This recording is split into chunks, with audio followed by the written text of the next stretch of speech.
महादेव महाकाल भगवान शिव के चरण में प्रणाम, माँ पार्वती के चरण में प्रणाम। हे कलिकाल के महामानव साहब श्री हरिदानंद जी, शक्ति स्वरूप दीदी नीलमानंद जी के चरण में प्रणाम। सब गुरु भाई गुरु बहन ये भी ये चर्चा स्थल पर उपस्थित बा, सबका चरण में प्रणाम। हमारे प्रणाम के स्वीकार करें। देखिए दीदी ऐसे बता दिया मंच पर सीधा धरे जब पंडित जी आए बोलो का अरे तो नीचे रखाई। अब गुरु जी के रवतिया मेहमान आओ नहीं लोग तो पानी पिए ना दियाला। कोई मेहमान आवेला चाहे माई बाप आवे चाहे कोई रिश्तेदार आवेला तो पानी पिए ना दियाला। गुरु जी के मन से लगल बा ना गुरु जी के पानी दिया बा ना कुछ मीठा रखल गइल बा पानी पिए के। पानी तो हमें पलो डालल हुए पानी वहां पिए। एजा का पुरान गुरु बहिन आओ आपके बतावे के ना चाहिए कि वहां तनी एगो लड्डू मिठाई कटोरी में रख के लोटा में पानी दिए जला पिए के दिया नीचे रख दिए जला। ये मेहमान को पानी पिए के दिए जला। हमने के तो भैया है जाए बन जाना ये पिए जो लोग तो बैठल बैठल चल जाए। लेकिन गुरु जी के तो पिया गए। देखिए दीदी सबसे बड़ा प्रेम हावड़ी भजन। अच्छा हाला कम हो गया। मीरा की तरह कोई सवरी की तरह कोई खिलाता नहीं। कौन कहता है भगवान सोता नहीं।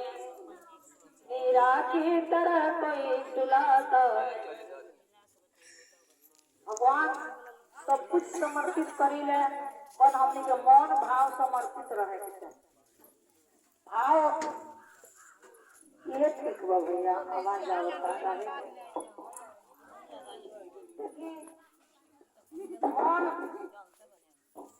मौन समझल बड़ी जरूरी चीज बा। आज देखा तनी कितना समाज में हाला बा, सब समाज के दावा बा, बहुत हाला सूर तराबा बा। जानते नहीं कहे सही बात बा। मोन नहीं के समझल ढोंग पर दिखावा बा तो पर गल की कथनी करनी भिन्न जहाँ है धर्म नहीं पाखंड वहाँ है। आदमी धर्म के बात के कहता धर्म का सिखावेला। धर्म के असली चीज हो कि धर्म से रहो न सबसे प्रेम भाव से रहल, मिलजुल के रहल, सबके सम्मान दिहल, कोनो ऐसा शब्द ना कहल कि केहू के दिल में तकलीफ हो जाए। बाबा भी मानस में लिखने की जत्रो जीवा तत्रो शिवा, यानी जीव ही शिव हो। सही बात बा। हई बोलत नहीं ये शिव हो। इस सांस के शिव कहल जाला। आ सही बात बा जब शिव ये शरीर से निकल जाला शिव शिव से अगर एगो सी ई के मात्रा जन होला वो हटा के ले तो का हो जाए सो सो मने नाश होना। यानी शिव आई जीव जब आत्मा ये शरीर के जब छोड़ देलन तो ई शरीर सो हो जाला तो एकर कोनो कीमत ना रहेला। आ जले में जीव समाहित बाड़े जेके शिव के अंश कहल जाला। तो अगर ऊंचाइया ले समाहित बाड़े तो ये लेके आदर भाव बा। बाकी ना दीदी तैये ले रहुआ सब कितनो रहुआ अपना घर परिवार खातिर कैले बने, कमाइले बने, खेले बने, सेवा कैले बने, सब चीज समर्पित कैले बने। पर लेकिन ये आत्मा बा तैये ले नाता बा। चाहे इस जीव शरीर के छोड़ दिए शरीर के कोनो नाता बा एक दिन से दो दिन कोई ना रखी। घंटा मिनट तक ले लोग जोरे लागेला जब ये आत्मा निकल जाला तो शरीर के रखल मुश्किल हो जाला। कहीं बेटा आ कोई के मालिक अगर बाहर रहेला तो एक दिन एक घंटा दो दिन रखल आदमी के इतना मुसीबत हो जाला। लोग लागेला सोचे कि कैसे रखल जाई, के तरह रखल जाई, कौन व्यवस्था कल जा। बड़ा सोच में लोग पड़ जाला। लेकिन ये जीव जबले बाण है तबले शरीरिया के इतना कुछ सोचे पड़ेला। कहीं भी आप घर में पड़े रहे लोग ही नाम सोच के निकाल के भगा था जल्दी हटा था कहीं भी आप पड़े रहे। जबले इस शरीर में जान बा, जान जेके जीव कहल जाला, जेके शिव कहल जाला, तबले इस शरीर के कीमत बा। तो ये जीव माने कि इस शरीर में ये जीव के निर्माण के कोई शिव कहीं नहीं। उन्हें के रचल ही संसार हो, उन्हें के रचल ही सृष्टि हो, उन्हें के इच्छा से ही दुनिया बनेला और उन्हें के इच्छा से बिगड़ जाला।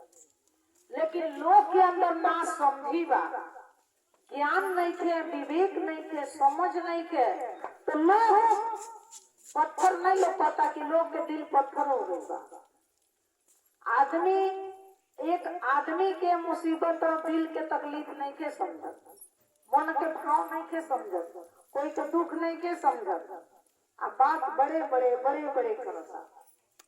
संत के कहल जाला जे मन के साध ले, साधु के कहल जाला जे मन के अपने साधे, ओके साधु कहल जाला। आजकल लोग शरीर के तनी मनी साध देता, लेकिन मन के नहीं के साध। आ समाज के सुधार अगर सच में सोची तो मन के साधला से हुई, ये शरीर के साधला से कुछ ना। शरीर का नाश्वर बा, आज रही कब ना रही, अगर कोई ठिकाना नहीं के दी। साहब बड़ा अच्छा चीज बतौनी, अगर सोची समझी तो बड़ी बढ़िया चीज हुआ के बतैनी कि अपने मन के विचार के बदली लोगी, स्वभाव के बदली लोगी, चरित्र के बदली लोगी, तो अब जाके ये समाज के सुधार हुई, चाहे घर के सुधार हुई या परिवार के सुधार हुई। जब आदमी एक दूसरा के विषय में अच्छा सोचे लगी, अच्छा समझे लगी, तो अब जाके मेल जोल अच्छा रही, रिश्ता अच्छा चले। ये सब बात साहब जी ये बाती पर बड़ा अच्छा विचार करें कि बदला विचार आपन भावना गमना जाए के जरूर बा। कि हे आत्मा, हे जीव, अपने विचार के बदले एक न एक दिन वो शिव के लगे आपके जाए के बाद। जब वो शिव के लगे रहुआ जाए, ये जीव जई है तो जवाब दे ही ये जीव के वो शिव के लगे देवे के बाद। इस शरीर तो ही जल जाए। तो मन जौन भी ये शरीर गलत काम करेला, वो मन के चलते करेला। मनो ये आत्मा अंदर जौन मन बसल बा, उहे जौन करावेला धरावेला, तो ये शरीर करेला। यही से जब मन के साथ लिए जाई, मन के बस में रखल जाई, तो हमनी के ये बात सब समझ में आ जाए। तो मन के समझल इतना तो आसान नहीं है। मान ली शरीर के धोए खातिर तो बड़ी शैम्पू बा, साबुन बा, कई प्रकार के सेंट बा, शरीर के ऊपर ही परत के हमनी के धो ली जाए। लेकिन मन में जौन काई लागल बा, कैसे धोआई? मन के काई खातिर सत्संग कइल जाला, सत्संग सुनल जाला, भगवान के कहीं भी कथा प्रवचन होला तो सुनल जाला। तो सठ सुधरी सत्संगत पाई, कि सठ सुधरी सत्संगत पाई।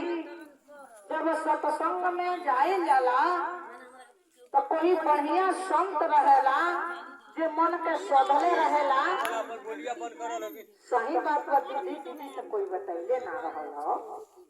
अगर कोई दीदी के नहीं जानकारी रहला तो दीदी सब नु बतावे नहीं सो।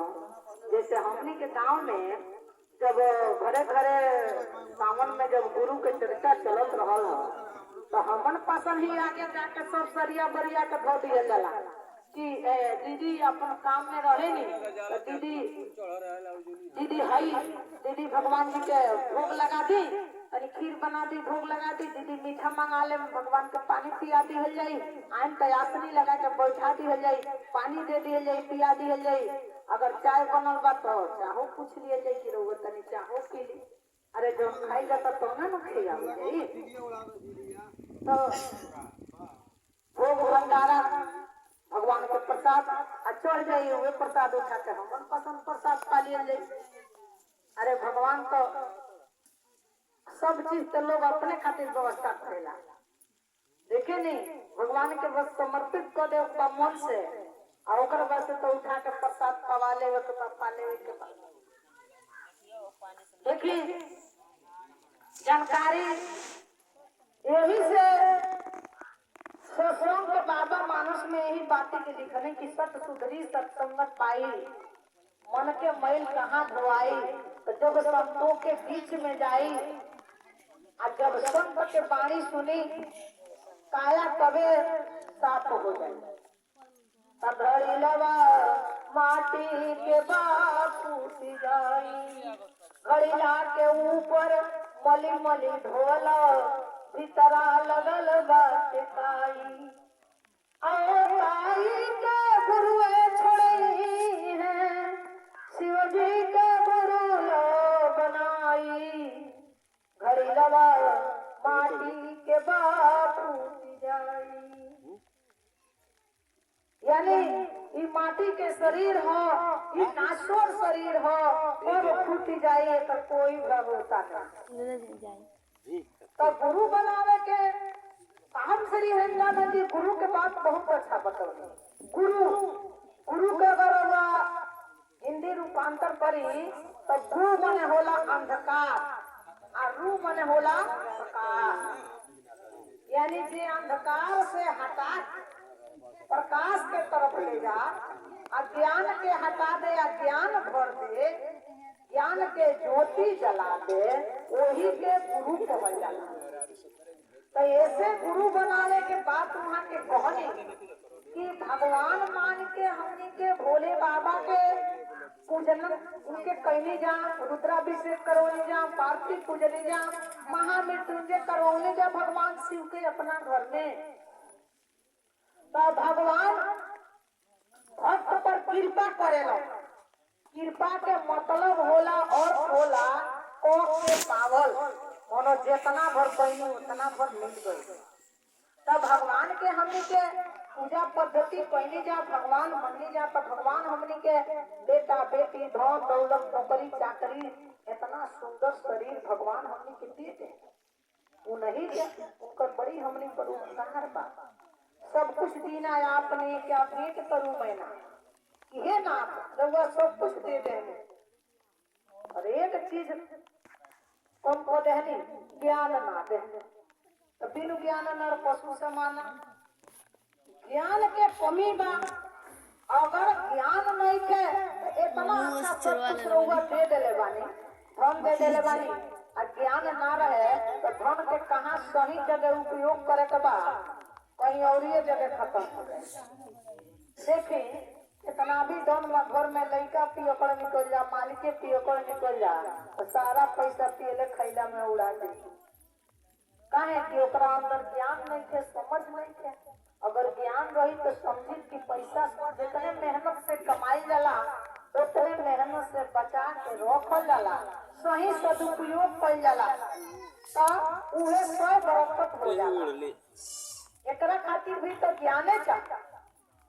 अगर परिवार में सब कुछ बा, घर अटारी बा, माँ बाप के घर में सेवा नहीं, माँ बाप घर में दुखी बा, खैला बिना परेशान बा, दवाई खातिर परेशान बा, और घर में सब लोग भरल बा, सब लोग परिवार में बा, पर वही परिवार में माँ बाप बा के आदत नहीं के, सम्मान नहीं के, तही लोग बताइए ज्ञाने के भाव में बा। अगर थोड़ा भी ज्ञान समझ रही तो लोग ही समझी कि भगवान के तो हमनी के देखले नहीं की जा, लेकिन भगवान के दर्जा पर स्थान पर भगवान माँ बाप के बना देलो कि माँ बाप ही भगवान के असली रूप होला। अगर हमनी के अपना माँ बाप के सेवा करते जब मन से निस्वार्थ भाव से, तो वो भगवान के सेवा के बराबर बा। तो जे तरह माँ बाप के सेवा, ये तरह भगवान के सेवा कर जला भगवान खुश हो जाइले, आशीर्वाद देले। वही माँ बाप के भी सेवा कर जाए तो माँ बाप भी अगर खुश होकर आशीर्वाद दी, माँ बाप के आशीर्वाद भगवान के आशीर्वाद के बराबर बा। लागता लागी तो की बताई, अगर ई बतिया के ज्ञान रही, विवेक रही, समझदारी रही, तबे वो आदमी करी। थोड़ा सा पैसा खातिर, थोड़ा सा कुछ खातिर आदमी आपस में लड़ता, कहता कि नहीं माँ बाप के लगे पैसा रही तो सेवा हुई, ना रही तो ना हुई। लोग ऐसा भी भ्रम आदमी के दिल दिमाग में बा। ये बताई माँ बाप बेटा बेटी के पैदा करेला तो ओके सेवा करे में बंटवारा करेला, कभी ना बंटवारा करेला। जो कुछ रहेला अपना बेटा बेटी के बराबर में खियावेला, चाहे 2 बेटा हो या 2 बेटी। लेकिन बेटा बेटी के देखी ना समझी ऐसा बाकी माँ बाप के बंटवारा करता। ये बताई कि सब काहे होता है जनमानस में? तो ज्ञान के अभाव में। जरा अंदर अच्छा ज्ञान नहीं थे कि आखिर धन बना के का होई, धन का साथे लेके जाई ना जाई, धन के सही जगह पर खर्च कर दिए जाई। कोई भूखा दुखा बा, कोई गरीब बा, कोई लाचार बा, कोई परेशान बा, तो ओकर सहयोग कर दिए जाई। ये सबसे बड़ा धर्म हो, एक दूसरा पर दया कई, एक दूसरा के दुख सुख महसूस कई, एके धर्म कहल जाला। आज लोग धर्म के पाखंड बना के समाज में जनमानस में लोग अफवाह फैलावता कि हम संत हैं, हम संत हैं। संत जब सब कुछ साध लेला, मन के साध लेला, विचार के साध लेला, अपना चरित्र के साध लेला, ओके संत कहल जाला, ओके साधु कहल जाला। कबीर बाबा अपने कबीर पंथी में लिखला कि साधु ऐसा चाहिए कि जैसा सुख सुखाए, सार सार को गई रहे, थोथा दे उड़ाए। कि साधु के लक्षण ऐसा होके के चाहिए कि जितना बुराई होके ओके हटा दे और जितना अच्छाई होके वो अपने अंदर रख ले। जितने सूपा अनाज के फटके ला तो जब ददाई अनाज रहेला अपना और रख लेला, पहिया के बाहर उड़ा देला। वो संत के साधु के विचार होके के चाहिए, ओके साधु कहल जाला। साहब जी बड़ा अच्छा बात बतौनी कि जब लोग गुरु बनाई और गुरु जब ज्ञान दी है तब जाके लोग साधु बनी, संत बनी, तब ये समाज के कल्याण होई, ये समाज के सुधार होई। देखिए सबसे शुभ के दिन बा, जब भैया दीदी चर्चा कराओ तनी। आज बड़ी खुशी के बात बा कि विश्वकर्मा जी के दीने रहुआ गुरु के चर्चा करावत।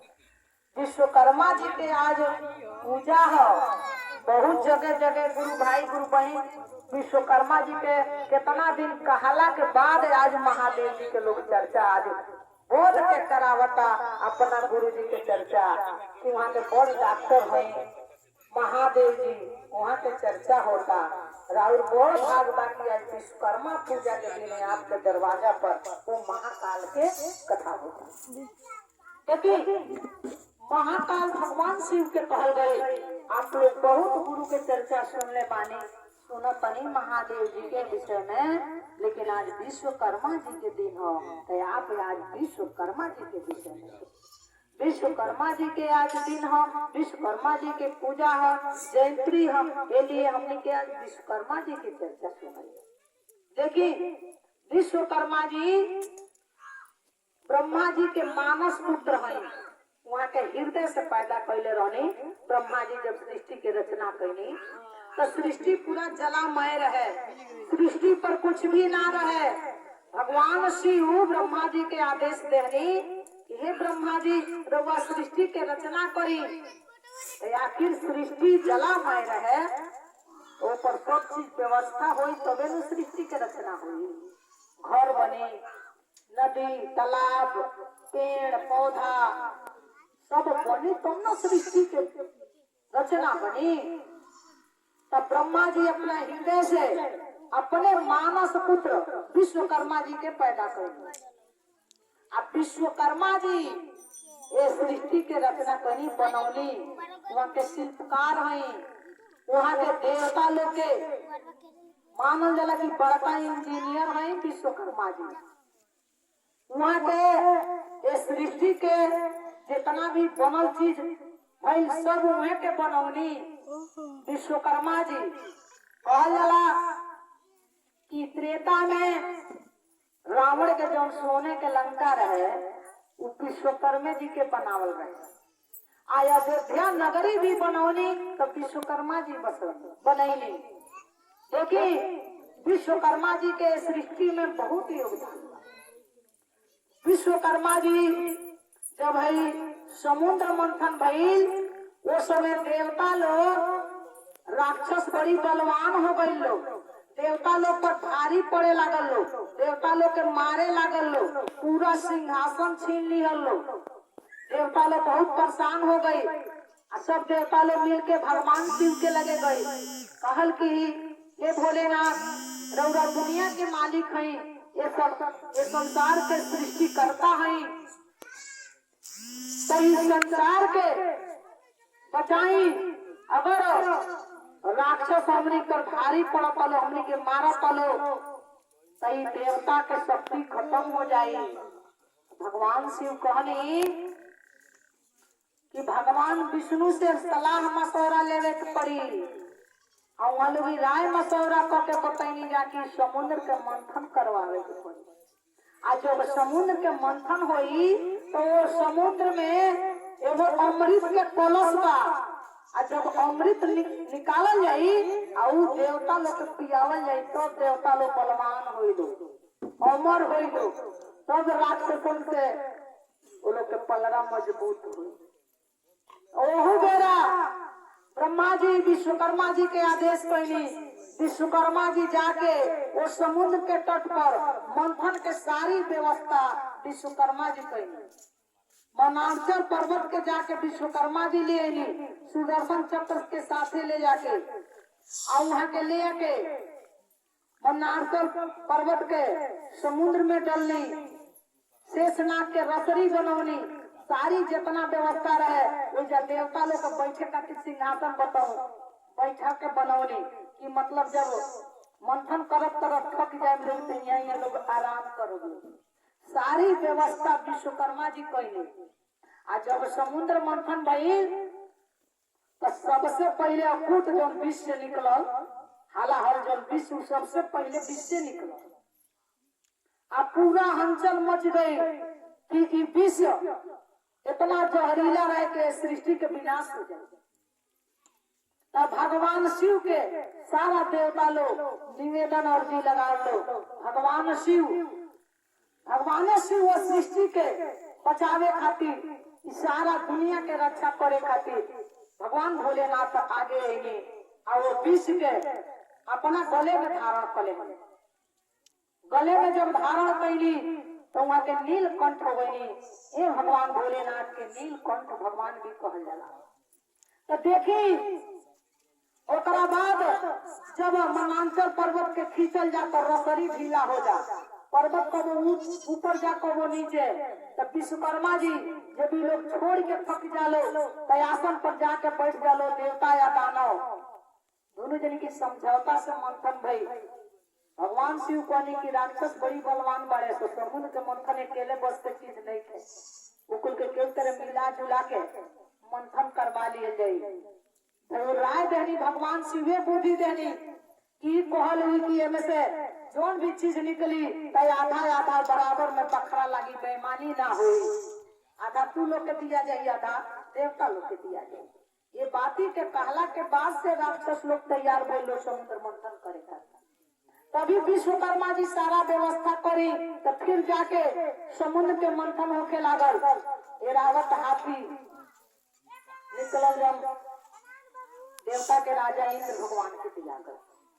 कामधेनु गाय, कल्प वृक्ष, शंख चक्र, लक्ष्मी जी, ये सब समुद्र मंथन से निकलल रतन हलो। 14 गो रत्न रहे ना। जब अमृत के घड़ा निकलल तो राक्षसन के पता चल, वो बेरा भी देवता लोग बड़ा परेशान हो गए लोग कि आखिर ये अमृत के घड़ा के तरह बचावल जा कि हमनिए के भर पियल जा, राक्षसन के हाथ ना लागे। वो मेरा विश्वकर्मा जी ऐसा यंत्र के गढ़नी एगो कलश के ऐसा बनौनी जौना कलश में अमृत रख दियल गई। वो में विश्वकर्मा जी के बड़ा योगदान है। विश्वकर्मा जी ऐसा कलश बना देनी जौना कलश में अमृत के रख दियल गई। एक समान वो कलश रहे, अलग अलग जगह, एक में मादीरा रखल गई, एक में अमृत रखल गई। ऐसा कलश के वहाँ के डिजाइन बनैनी कि राक्षसन के भनक तक न ला लगे। उस समझे सोने के चीज हो, हमनों के अमृते मिली पिए। आ लाइन में बिठा के भगवान विष्णु मोहिनी के अवतार लेके वो अमृत के पियावे लगे। आप लोग जान तो कब लोगी 2 लाइन लगा देनी, कहीं बैठ जाए लोगी, बराबर में अमृत पियावे जाये। लेकिन वो में एगो राक्षस रहे राहु, जेकर नाम राहु रहे के शक हो गई कि ना होने कुछ और किया जाता है ना कुछ और। कहीं उनके लगे पहले के राक्षसन के लगे माया रहला, माया से वो देवता के भेष बना के देवता लोग के लाइन में बैठ गए। अब भगवान विष्णु अमृत लाइन से पियाते गए नहीं।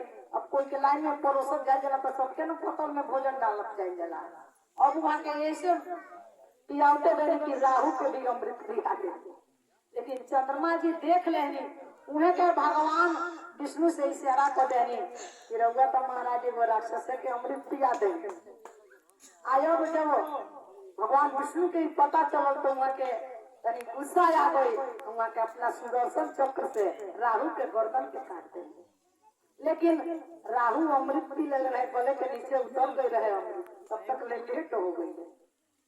यही से दो टुकड़ा के भाग में हो गई। आज भी अमर बा, आधा धर राहु हो गई, आधा धर केतु हो गई। देखी लोग गांव समाज में तब कथवा में लोग बतावेला कि ग्रहण लागेला तो राहु केतु हो सन की सूर्य और चंद्र के परेशान कर लो। बहुत लोग नहीं बतावेला। देखिए आज तो वैज्ञानिक बहुत अपना देश में आगे बढ़ गई। अब वो लोग के तकनीकी बहुत आगे आधुनिक हो गई। लेकिन कुछ अपने जन अपने पुराण में अपने मानस में कुछ बात जन बात की जल हमने के पुरखा पुरनिया ऋषि महर्षि साधु संत लोग लिखले बा।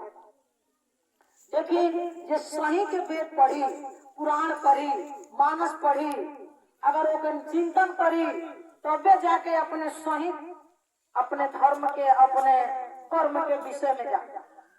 लेकिन देखिए आजकल एक कलयुग में श्रीमद् भागवत में भगवान कृष्ण जी लिखनी कि कलयुग में ढोंगी लोग के राज। सही बात बा, सच्चाई पीछे रही या झूठ आगे बढ़ गई। बोलबाला थोड़ा ये झूठ के प्रभाव के अनुसार हो गई। तो विश्वकर्मा जी के बहुत योगदान रहे समुद्र मंथन में, और वहाँ के सब देवता लोग के यंत्र भी पहली भगवान शिव के कहला कि पुनाक धनुष, भगवान विष्णु के सुदर्शन चक्र, शंख, शंख, इस सब कहला कि विश्वकर्मा जी सबके व्यवस्था कई। और ओकरा बाद विश्वकर्मा जी स्वर्ग के भी व्यवस्था कई, स्वर्ग के बनौनी जेमे इंद्र भगवान पहले रहनी कि हमके ऐसा सिंहासन होके, ऐसा भवन होके जो अद्भुत होके। वहाँ के विश्वकर्मा जी बहुत अच्छा महल बनौनी, इंद्र देवता के सिंहासन बनौनी, उनमें अप्सरा लोग के बनौनी, सब विश्वकर्मा जी बने। देखिए विश्वकर्मा जी के पूरा सृष्टि में बहुत योगदान रहे। जब भगवान कृष्ण के मथुरा छोड़े के रहे तब भगवान कृष्ण भी विश्वकर्मा जी के आदेश कैली। तो विश्वकर्मा जी वो समुद्र में, नदी में नीचे द्वारकापुरी बसा दे, वो विश्वकर्मा जी के बनावला। जिसमें भगवान कृष्ण जी मथुरा के छोड़ के द्वारिका में जब जाए के रहे तो वहाँ के विश्वकर्मा जी के ही आदेश कैली। तो द्वारिकापुरी भी विश्वकर्मा जी के बनाओ। यहाँ तक ले कि 5 भाई जन पांडव रहे महाभारत में भगवान कृष्ण ने आदेश कैली।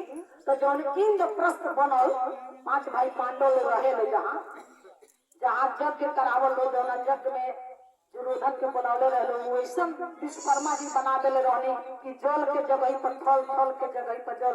जहाँ बुझा कि जहाँ थल रहे तहाँ देखे में लगे कि जल हो, और जहाँ जल रहे तहाँ लगे कि थल हो। वही में दुर्योधन के पैर फिसल गए कि पानी में ही गिर गए, उनके लागल की जमीन हो।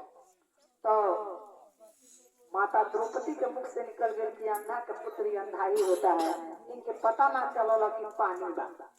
यही बात से आप देखबे कहने की बहुत तकलीफ दुर्योधन के पहुंच गई कि हमारा अपमान हो गई। उहो इंद्रप्रस्थ विश्वकर्मा जी के ही बनावल रहे, उहे के बनौले रहे इंद्रप्रस्थ, एकदम स्वर्ग जैसन बनैले रहे। वो इंद्रप्रस्थ के भी निर्माण विश्वकर्मा जी कइले। अब विश्वकर्मा जी ही सोने के लंका बनौले रहने, जड़ी जड़ी में सोने जड़ल रहे सोने के लंका में, वो विश्वकर्मा जी के बनावल। तो विश्वकर्मा जी के सृष्टि के रचनहार में बहुत योगदान रहल विश्वकर्मा जी के। ये लिए हमनी के पूर्वज ऋषि महर्षि हर देवता के सम्मानित पद में अलग अलग महत्व दे दिहल, तिथि डाल दिहल। तो आज 17 सितंबर है, जिसमें 17 सितंबर के हर 17 सितंबर के साल में विश्वकर्मा जी के पूजा होला। वहाँ के देवता लोग शिल्पकार बड़ा इंजीनियर कहल जाला, वहाँ के बहुत योगदान हो, सब कुछ उन्हें के बनौनी इस सृष्टि के त्रेता द्वापर सतयुग में आज उन्हें के देन हो विश्वकर्मा जी के कलयुग में भी कि बड़े बड़े मशीन, बड़े बड़े कारखाना, बड़े बड़े फैक्ट्री ये सब चलता, लोग अपने दिमाग से बनावता, ये सब विश्वकर्मा जी के देन हो। वहाँ के आशीर्वाद से इस सारी सृष्टि में आज कलयुग में भी इतना बड़े बड़े मशीन, बड़े बड़े कारखाना, उनमें मशीन सब चलता बनता, ये सब विश्वकर्मा जी के ही देन हो कि कलयुग के लोग भी इतना होशियार हो गए और सब कुछ बनावता। देखे नहीं हॉल कल कारखाना मशीन पर विश्वकर्मा जी के पूजा कर जाला कि विश्वकर्मा जी के आशीर्वाद लागेला, ज्यादा दिन तक मशीन कारखाना चलेला, वहाँ के आशीर्वाद से वहाँ के पूजा पाठ कर जाला। आज देखी दीदी बड़ी शुभ दिन बा, आज विश्वकर्मा जी महाराज जी के आज पूजन बंदन वो सृष्टि के सृजनहार। देखिए यही से हमनी के साहब श्री हरिनारायण जी कहने कि हमनी के पुरखा पुरनिया ये भी बा बहुत अच्छा चीज बतावल कि परमात्मा से जुड़ल रही, कि आत्मा जब तक ले परमात्मा से जुड़ रही हर वक्त में सुरक्षित रही, महाकाल से जुड़ रही तो ये युग में काल के चक्री चलता, कौन के दबोचा में आ जाए कोई नहीं जानता। यही से कबीर हुआ लिखला कि चलती चाकी देख कबीरा रो, दो पाटन के बीच में साबिक बचा न को। देखी तो कबीर बाबा के जो लड़का कमाल रहलन वो कबीरे बाबा के तरह होशियार, वो कहलन कि चलती चाकी देख हंसा कमाल छठाए, तो जो कीलन से जुड़ा रहा वो कभी नहीं पिसाए। जब कबीर बाबा कहलन कि चलती चाकी देख कबीरा रोए, तो दो पाटन के बीच में साबिक बचाने कोई, उनका लड़का कहलन की चलती चाकी देख हंसा कमाल छठाए, जो कीलन से जुड़ा रहा वो कभी नहीं पिसा। देखी कबीर बाबा के भी बात कि काल के चक्री चलता तो में सबे पिसा जाई। तो देखी